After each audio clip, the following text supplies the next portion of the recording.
जय सिया राम, सब सुख लहे तुम्हारी सरना, तुम रक्षक काहू को डरना। हम जब भक्त हनुमान जी की पूजा आराधना करते हैं तो उसमें नाम जप का काफ़ी महत्व होता है। हम सभी नाम जप करते हैं, लेकिन जब हमें नाम जप करने के बाद या फिर पूजा आराधना करने के बाद भक्ति का फल नहीं मिलता तो हमें लगता है कि भगवान हमारी सहायता करना नहीं आना चाहते या फिर वो हमें अपने भक्ति का फल नहीं देना चाहते।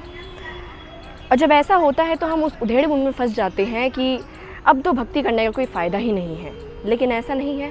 भगवान एक उचित समय ढूंढ रहे होते हैं जिसमें वो आपको भक्ति का फल दे सके और आपकी सहायता कर सकें। एक ऐसा ही काफ़ी प्रचलित प्रसंग है बाबा श्री नीम करोड़ी जी का, जो कि एक भिखारी के साथ हुआ है। तो इस वीडियो को एंड तक ज़रूर देखिएगा और अगर आप हमारे चैनल पर नए हैं तो सब्सक्राइब करना ना भूलें।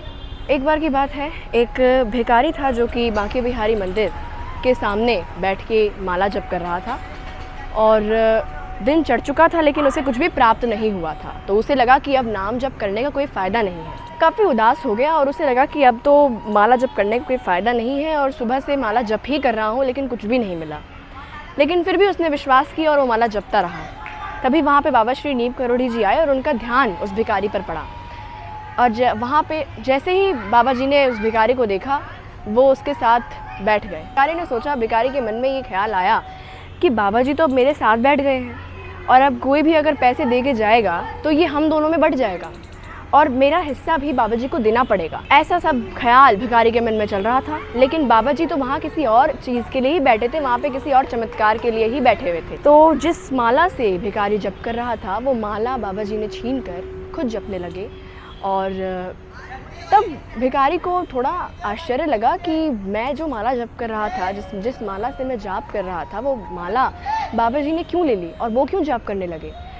अब इससे भिखारी को काफ़ी क्रोध आया, लेकिन बाबा जी तो मंद मंद मुस्कुराते रहे। उन्होंने माला जप किया और उसके बाद थोड़ी देर माला जप करने के बाद उन्होंने वापस वो माला भिखारी को दे दी। जैसे ही भिखारी ने वो माला जपी उसकी सारी दरिद्रता दूर हो गई। उसे जो लोग पैसे नहीं दे रहे थे उसे पैसे मिलने लगे।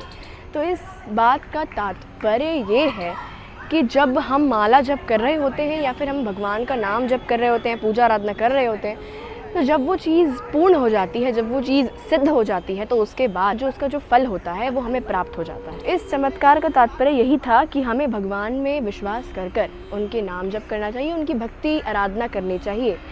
लेकिन अगर हम उनके विश्वास के साथ भक्ति आराधना नहीं करेंगे, हम ये बीच में सोचने लगेंगे कि भगवान ने तो हमें रिज़ल्ट दिया नहीं, अब कोई फ़ायदा नहीं है, तो फिर आपको सच में रिज़ल्ट नहीं मिलेंगे। लेकिन जो भक्त भक्ति के साथ, भाव के साथ भगवान की पूजा आराधना करते हैं तो जब वो कार्य पूर्ण हो जाता है, जब वो भक्ति पूर्ण हो जाती है तो हमें उसका फल भी अवश्य मिलता है। जय सिया राम।